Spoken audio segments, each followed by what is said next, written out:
nombre es Andreina Barrera. Yo voy a hablar acerca de los diferidos por el reconocimiento y medición de los ingresos, costos y gastos provenientes de contratos de construcción. Para hablar de contratos de construcción podemos partir de la norma de contabilidad DIN 11. Esta norma indica que para reconocer como ingresos a los originados por contratos de construcción, podemos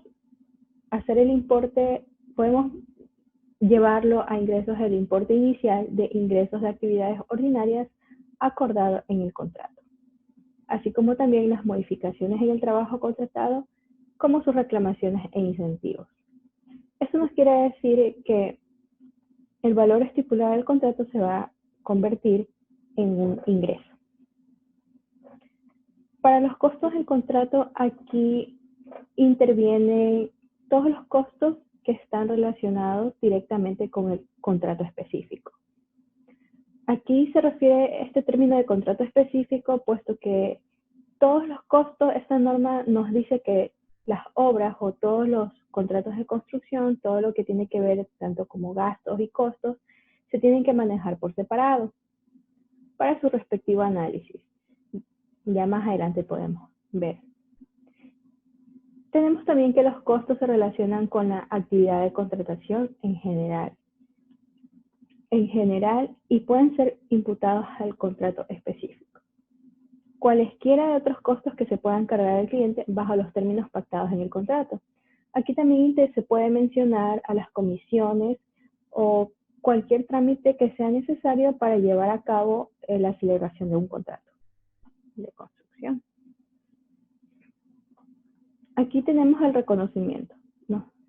Cuando el resultado de un contrato de construcción puede ser estimado con suficiente fiabilidad, los ingresos de actividades ordinarias y los costos asociados con el mismo deben ser reconocidos como ingresos de actividades ordinarias y gastos respectivamente, con referencia al estado de realización de la actividad producida por el contrato al final del periodo sobre el que se informa.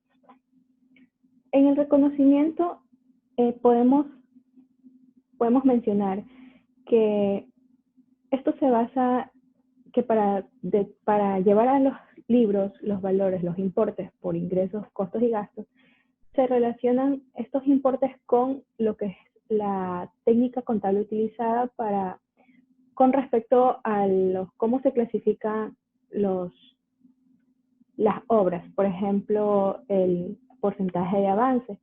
De acuerdo al porcentaje de avance de la obra, se pueden estimar los costos y los gastos. Esto es lo que nos menciona aquí. La norma de contabilidad NIC 11. Pasos para determinar el reconocimiento de los costos. Aquí es lo que les hablaba en la diapositiva anterior. Para determinar el estado de realización, tenemos que hacer la división entre costo real incurrido y el costo presupuestado. Para el ingreso devengado es el estado de realización, el ingreso presupuestado por el estado de realización. Esta es una de las técnicas que se puede utilizar para determinar cuáles van a ser nuestros costos y nuestro ingreso ya cuando haya sido devengado o realizado la obra. Vamos a hablar acerca de las certificaciones. Son las cantidades facturadas por el trabajo ejecutado bajo el contrato, hayan sido pagadas por el cliente o no.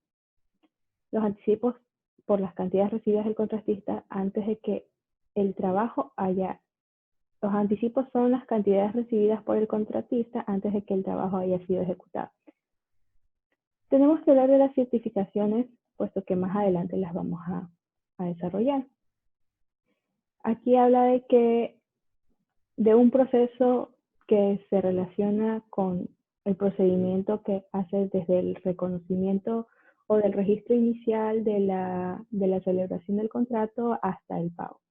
Todo esto es un proceso donde se presentan las planillas pasan por un proceso de fiscalización, y la fiscalización pasa a prueba, manda a otra persona que es quien aprueba y manda ya a lo que sería el pago. Eso es para tomarlo en cuenta más adelante. Aquí tenemos ya la NIF 15. ¿Por qué tenemos esta NIF? Resulta que la NIF 15 la NIF 11 fue reemplazada por la NIF 15. Hay diferencias de acuerdo a lo que mencionamos, a las certificaciones, aprobaciones, etc. Vamos a hablar de los ingresos de actividades ordinarias procedentes de contratos con clientes. El principio fundamental es que se debe reconocer los ingresos ordinarios de forma en que la transferencia de bienes o servicios comprometidos con los clientes se registre por un importe que refleje la contraprestación que la cantidad espera que le corresponda o el pago de dichos bienes o servicios. Aquí nos indica que para reconocer los ingresos por actividades de construcción, dice que para reconocer los ingresos, estos ya deben ser ejecutados, o sea, ya deben de ser realizados. ¿Ya?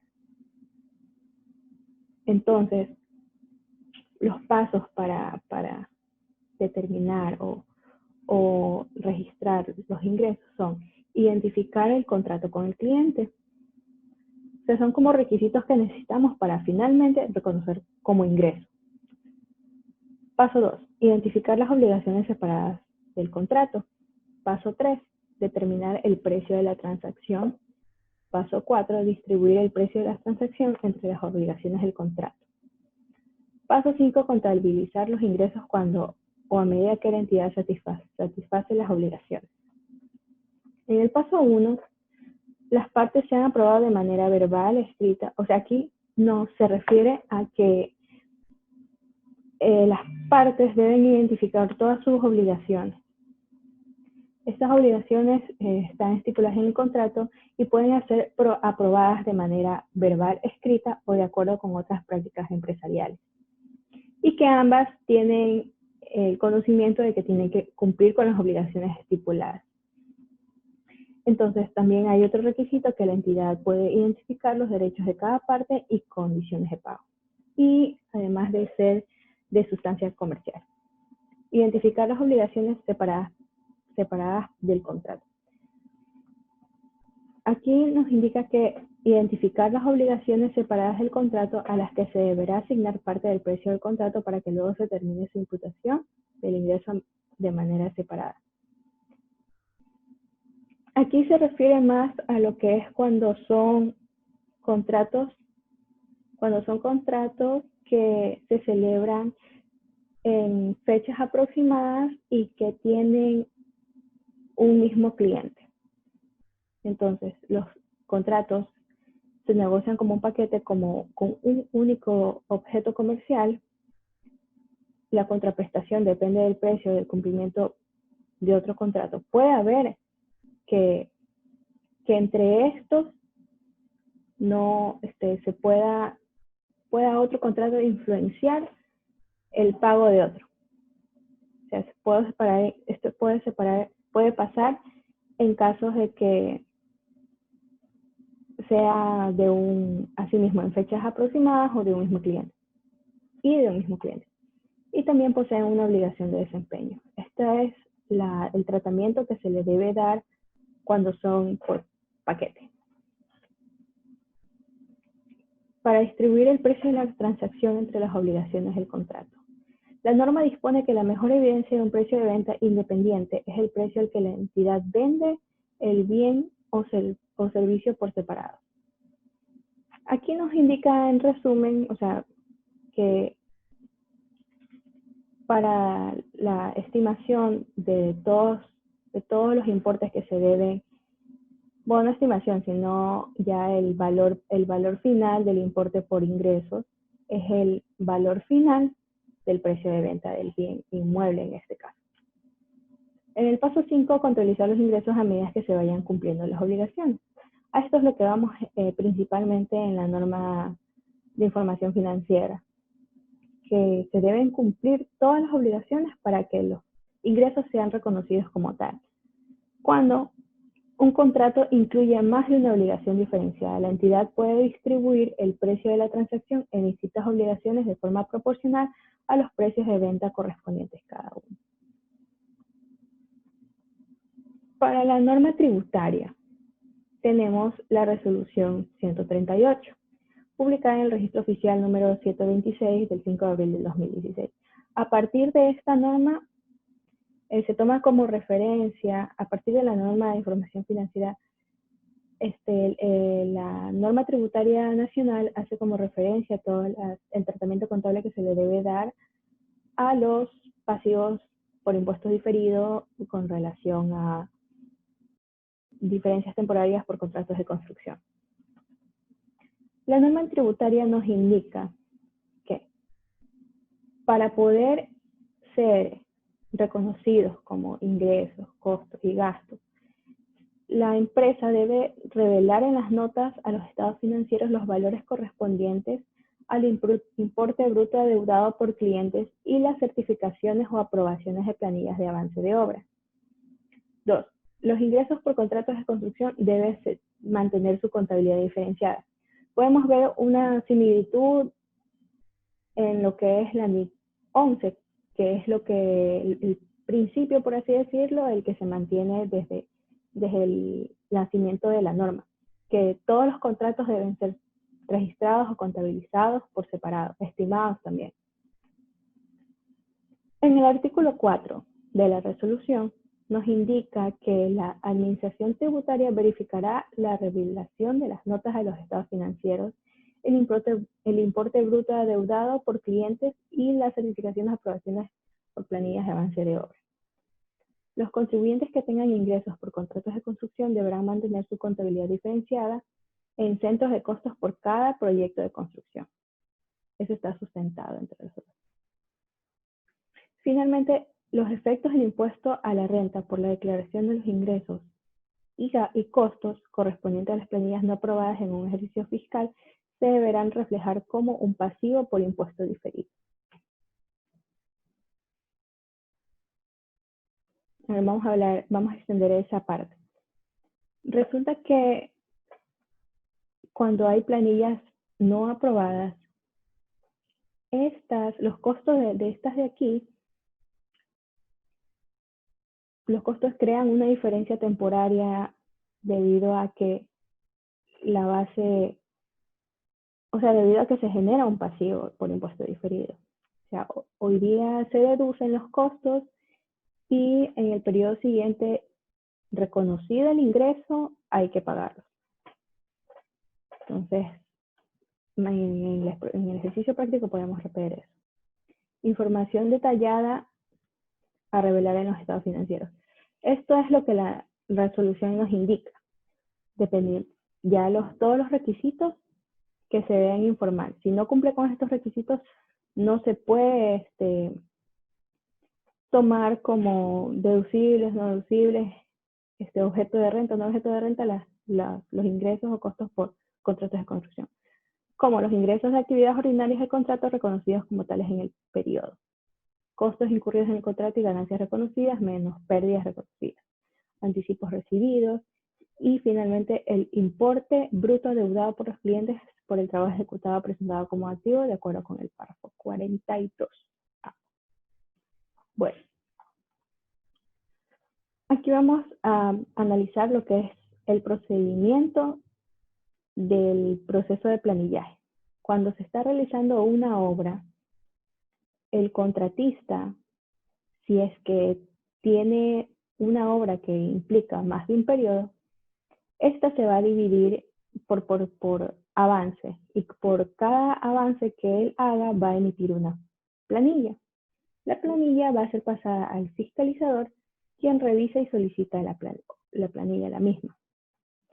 El administrador la aprueba y pasa a la subdirección zonal técnica, quien a su vez solicita el pago y lo pasa a dirección financiera.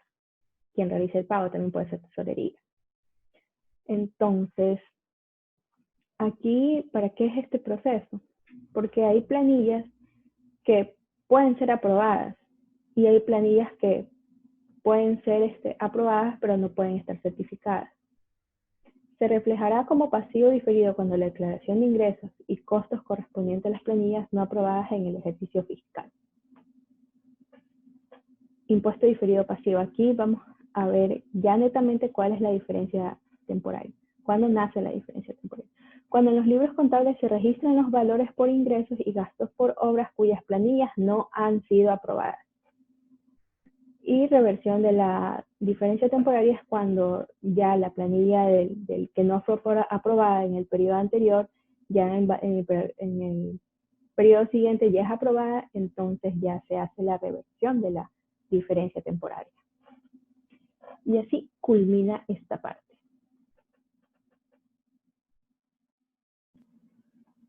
Aquí tenemos el ejercicio práctico de diferencias temporarias por contratos de construcción. Nos indica que en el periodo fiscal 1, el contribuyente Constructora Avanzada 3SA reconoció por conceptos de ingresos la aplicación de la norma NIC 11, contratos de construcción, un total de $100,000 cuyos costos relacionados corresponden a $70,000. Al cierre del ejercicio fiscal, la entidad contratante aprobó planillas por un total de $80,000, cuyos costos relacionados corresponden a $60,000. Durante este ejercicio, el contribuyente estableció gastos no deducibles por un valor de $5,000. En este primer párrafo nos podemos dar cuenta que la empresa está utilizando la NIC 11. Más bien, en la norma tributaria nos indica que los ingresos no son reconocidos a partir del valor del contrato, sino a partir de la ejecución periódica que se realiza la obra. En el ejercicio fiscal 2, el contribuyente Constructora Avanzada 3 S.A. reconoció por concepto de ingresos a sí mismo, de acuerdo a la NIC 11, un total de $150,000, cuyos costos relacionados corresponden a $105,000. Al cierre del periodo fiscal, la entidad contratante aprobó planillas por un total de $120,000, cuyos costos relacionados son $90,000. En este periodo, la entidad, la empresa, aprobó planillas de avances de obras que al cierre del ejercicio fiscal 1 se encontraron pendientes de aprobación. Es decir, que la diferencia entre las aprobadas versus el total de las ventas aquí. Esa es la proporción de que en el siguiente periodo ya van a ser aprobadas. Entonces, como se han aprobado, se encontraban pendientes de aprobación por $20,000, cuyo costo era de $10,000. El ingreso de $20,000, cuyos costos relacionados son de $10,000. Y durante el ejercicio fiscal 2, el contribuyente estableció gastos no deducibles por un total de $18,000. Ya. En esta sección vamos a tener los ingresos por planillas aprobadas mencionadas en el ejercicio, y la diferencia de estas dos son las planillas no aprobadas. ¿Qué se refiere a planillas no aprobadas? Que no han sido revisadas y no han sido fiscalizadas con la finalidad de realizarle un pago. Como recordamos, en las diapositivas mencionamos que los procedimientos para pagos por contratos de construcción, es decir, cuando ya está listo para el pago, es cuando se registra el ingreso. Cuando está listo para el pago, es porque esta planilla ya está certificada, o sea, ya está aprobada por el administrador del contrato. Y el administrador del contrato, a su vez, le envía al director financiero y luego a tesorería. Entonces, estas planillas que ven aquí son las aprobadas con las que ya cumplen, ya tienen disposición para pago, y esta es, no, por así decirlo. Entonces, los totales de los ingresos es $100,000 y los costos son total de $70,000. Perdón, 70. Los costos son de $70,000, las planillas aprobadas fueron de $60,000 y la diferencia entre las dos son $10,000. Entonces, entre todos costos y gastos son $70,000. Entre total costos y gastos son $70,000, y de esos vamos a determinar la ganancia contable, que es la diferencia entre los costos y gastos. Recordando que estos son la ganancia contable aplicando la NIC 11. La participación a trabajadores se calcula el 15% más los gastos no deducibles como diferencia permanente. Aquí incluimos ya las diferencias temporarias. Por ejemplo, los ingresos que fueron contabilizados por planillas no certificadas se van a deducir, no se van a considerar en esta conciliación tributaria.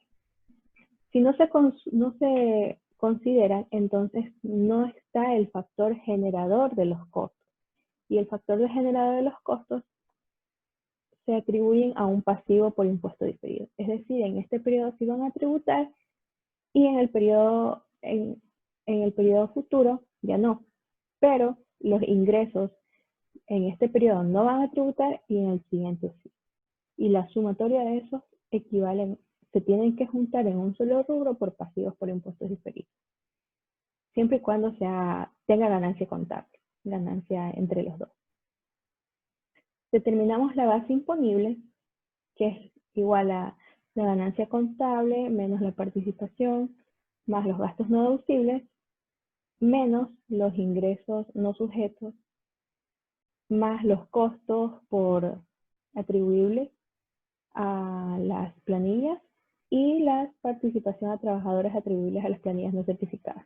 Este valor se saca sacando la proporción del 15% de los 20.000 y el 15% de los 10.000. Esa es la proporción de la participación a trabajadores por planillas no certificadas.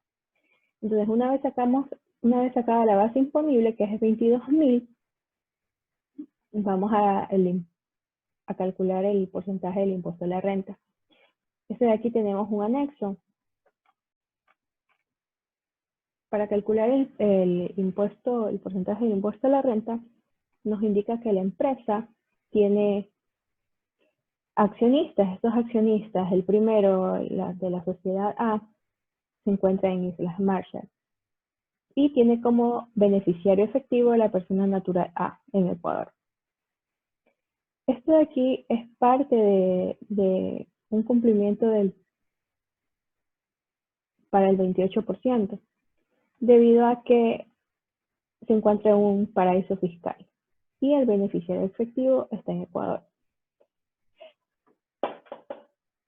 Las siguientes proporciones, los siguientes porcentajes del paquete accionario, tenemos 50 y 10 que están entre Chile y Argentina. Como no son paraísos fiscales, no están sujetos a que sea parte proporcional del impuesto a la renta del 28%. Por lo tanto, haciendo un resumen, tenemos que el 40% pertenece a paraíso fiscal y a beneficiario efectivo en Ecuador, que esto va a ser para 28%, y el beneficiario B y C tienen la proporción de 60, que no van a cobrar el 28%, sino el 25%. Para la determinación del impuesto, cogemos la base imponible de 22.000, la cual vamos a calcular de esa base la proporción que está sujeta a 28%. Y luego la otra porción que está sujeta a 25%, que es la sumatoria de estos dos por el 25%. Ahora, para determinar el impuesto a la renta, tenemos que sacar el 28% de la proporción anterior y el 25% de la proporción que sacamos anteriormente. Entonces, el impuesto a la renta causada nos indica que es 5.764.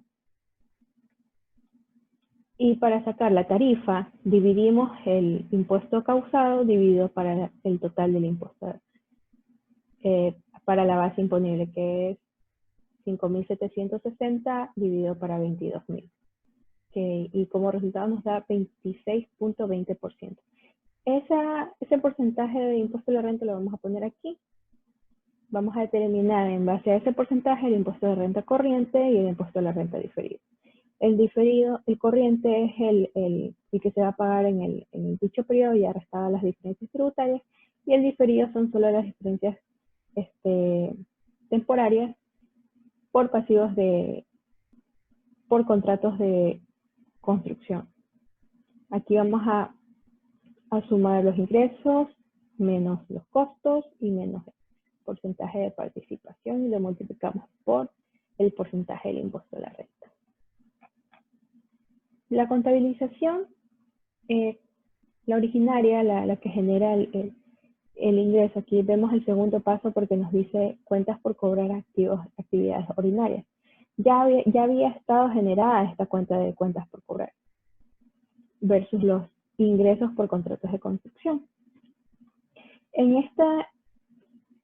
En esta transacción pueden implicar otros valores como gastos por impuestos que se tienen que pagar, como el impuesto a la plusvalía, alcabalas, impuesto de obras, impuesto a pagar por el Consejo Provincial o municipio, pagos a la notaría, tasas por inscripción en el registro de la propiedad.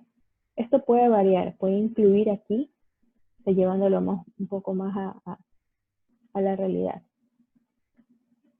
Aquí vemos el costo de ventas de cuando ya se cruzan las obras en proceso, porque estas aquí son de naturaleza deudora, entonces al momento de ya registrar el costo de ventas se convierten en acreedores por el valor de 70.000. El gasto por impuesto a la renta tenemos que es de 5.764, que equivale al impuesto a la renta corriente versus el impuesto a la renta por pagar. Y el gasto por impuesto diferido por pasivo por impuesto diferido, que es de 227.000. Para el siguiente periodo tenemos similares situaciones. Planillas aprobadas y planillas emitidas pero no certificadas. Se realizan las mismas operaciones y aquí tenemos una diferencia de que estas van a ser los valores que van a estar sujetos para que el próximo periodo sean pasivos. La sumatoria de estos valores vayan a ser pasivos por impuesto diferido, ya no por el periodo 2, sino por el periodo 3. En cambio acá ya nos dice que la entidad ya aprobó las planillas de avance de obra que pertenecen al ejercicio fiscal 1. Entonces, en esta parte vamos a tener la reversión de dichos valores. Por ejemplo, los ingresos ya van a ser reconocidos y como los costos en el periodo anterior fueron pagados, aquí van a ser deducidos. Los ingresos van a estar sujetos a tributación. Entonces, como los ingresos ya están sujetos a tributación, los costos que se relacionan a ese contrato ya son sujetos para deducción del impuesto a la renta. Entonces, sacamos la base imponible, multiplicamos por el impuesto a la renta, definimos lo que es la renta corriente y el impuesto pasivo diferido. Hacemos el planteamiento es similar como el anterior y las operaciones también. Los diarios contables también no difieren, son cuentas por cobrar actividades ordinarias versus ingresos por contratos de construcción. Costo de ventas, obras en proceso, gastos de impuesto a la renta por el impuesto corriente y el gasto por impuesto diferido por la generación del diferido. De este periodo, del segundo periodo, que sería el 2020. Para la reversión, o sea, aquí ya tenemos la reversión como ya fue objeto ya aprobaron las planillas que se encuentran en el primer periodo y ya en las segundas ya fueron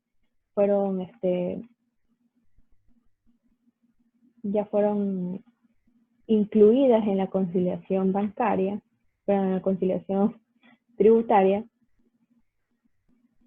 Tenemos que el diario va a ser el pasivo por impuesto diferido por el valor de la generación del periodo anterior por el gasto de impuesto diferido. O sea, lo que está en el DER se va al haber y lo que está en el haber se va al ver. Esa es la reversión. De esa manera se reversa las diferencias por pasivos por impuestos diferidos. Y listo, hemos culminado.